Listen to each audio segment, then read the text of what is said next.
Today I want to tell about selecting the right foods.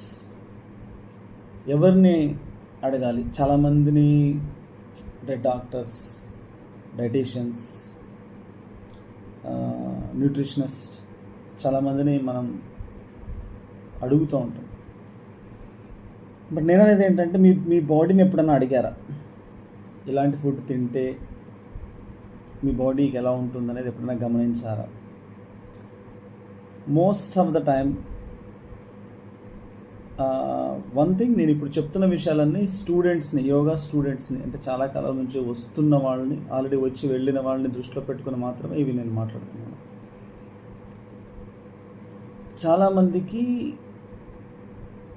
Breath అనేది వాళ్ళ అవేర్నెస్లో ఉండదండి. అంటే ఆ బ్రెత్ అనేది ఉంది, అదంతకది ఆటోమేటిక్గా జరుగుతూ ఉంటుంది, కానీ దాని గురించి గమనించడం కానీ, దాంతోపాటు ట్రావెల్ చేయడం కానీ ఇలాంటివన్నీ ఎక్స్పీరియన్స్లో ఉండవు అనమాట. క్లాసెస్లో ఆల్రెడీ వచ్చిన వాళ్ళకి ఏంటంటే దీని గురించి అవగాహన ఉంటుంది కాబట్టి I'm extending that subject. So I'm aware of my breath from the time where I'm getting up from bed. వాష్రూమ్కి వెళ్ళినప్పుడు కానీ, నడుస్తున్నప్పుడు కానీ, బైక్ మీద వెళ్తున్నప్పుడు కానీ, కార్లో వెళ్తున్నప్పుడు కానీ, క్లాస్ చెప్తున్నప్పుడు కానీ, ప్రతి చోట I'm aware of my breath. Aware of my breath అని అంటే అది ఉంది, మీరు దాంతోపాటు లేరు అంటే you are not aware of it. దాంతోపాటు ఉన్నారంటే అది మీకు తెలిసి జరుగుతుంది అని అర్థం. సో అలా అవేర్నెస్తో నేను ఉన్నప్పుడు ఒక మంచి ఫుడ్, ఫర్ ఎగ్జాంపుల్కి నేను బ్రౌన్ రైస్ ప్లస్ పప్పు తిన్నాను. బ్రౌన్ రైస్ని ఆల్రెడీ నానబెట్టి బాయిల్ చేసినది. ఈ పప్పు కూడా అంతే, అందులో తురద్దాల పప్పు ధాన్యాలు అంటాం కదా, జనరల్గా ట్రెడిషనల్గా చేసే పప్పు, అది కూడా ఒక 8 hours నానబెట్టాలి. అది తిన్నప్పుడు my breath is not disturbed. అంటే ఆ ఫుడ్ నా బాడీకి నచ్చింది అని అర్థం. సేమ్ థింగ్ ఈవినింగ్ కొంచెం రైస్ మిగిలితే టేస్టీగా ఉంది, బాగుంది అని చెప్పేసి మళ్ళీ పప్పు, మళ్ళీ కొంచెం బ్రౌన్ రైస్ తిన్నా. దాంతోపాటు ఒక 3 దోశలు తిన్నా. పప్పు ప్లస్ బ్రౌన్ రైస్ తిన్నంతసేపు నా బ్రెత్ డిస్టర్బ్ అవ్వలేదు, బాగానే ఉంది. ఐఎమ్ అవేర్ ఆఫ్ ఇట్, నాకు తెలుస్తుంది. మళ్ళీ ఎప్పుడైతే దోశ తినడం స్టార్ట్ చేశానో స్లోగా నా బ్రెత్ డిస్టర్బ్ అవుతుంది, ఇంబ్యాలెన్స్ అవుతుంది. బోత్ నాస్ట్రిల్స్ నుంచి బ్రెత్ జరిగే క్రమంలో ఇట్ షిఫ్ట్ అయిపోతుంది అనమాట. అంటే నాకు తెలుస్తుంది లోపలికి వెళ్ళే కొద్దీ my body is getting disturbed. Breath disturb అవుతుంది, బాడీ డిస్టర్బ్ అవుతుంది, రకరకాలుగా అవుతుంది.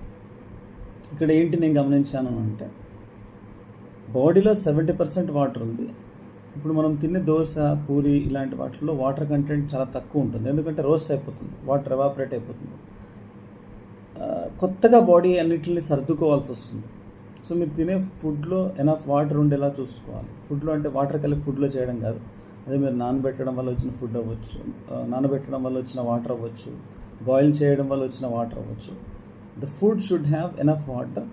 As your body has 70%, the food should have at least 70% of water. అప్పుడు మీ బ్రెత్ డిస్టర్బ్ అవ్వకుండా ఉంటుంది.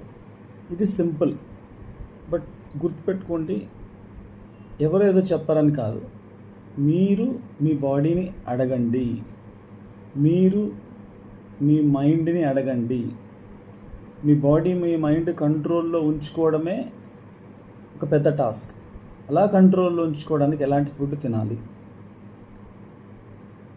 లేదా ఎక్కువ కాలం బ్రతకడానికి ఎలాంటి ఫుడ్స్ తింటే బాడీ లాంగ్ రన్లో వర్క్ చేస్తుంది. సింపుల్ అండి. మీరు రోజు ప్రాక్టీసెస్ బాగా చేస్తున్నారనుకోండి, you will become aware of breath, you will become aware of your own body and mind and emotions.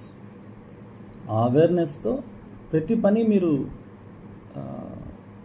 అవేర్నెస్తో చేయడం అనేది మొదలు పెడతారనమాట. ఆ ప్రాసెస్లో మీకు తెలుస్తుంది ఎలా తినాలి, ఎప్పుడు తినాలి, ఎంత తినాలి, ఏం తినాలి.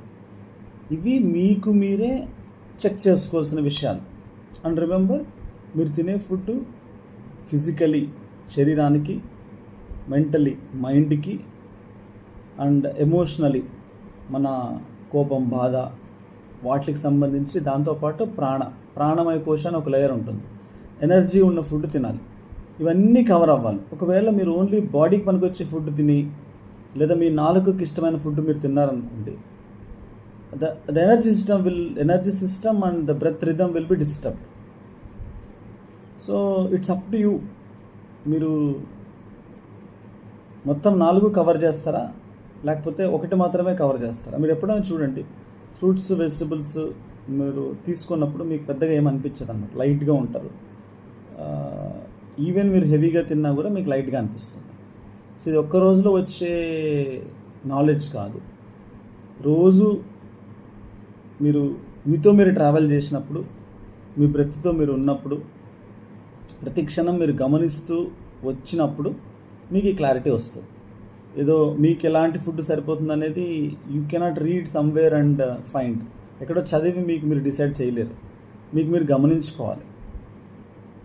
అవేర్నెస్ లేని వాళ్ళకి ఏముంది దాంట్లో పెద్దగా అని అనుకుంటారు. అందుకే నేను చెప్తున్నా, it's only for yoga students, not for the general public. That's all. Thanks for watching this video. Namaskar.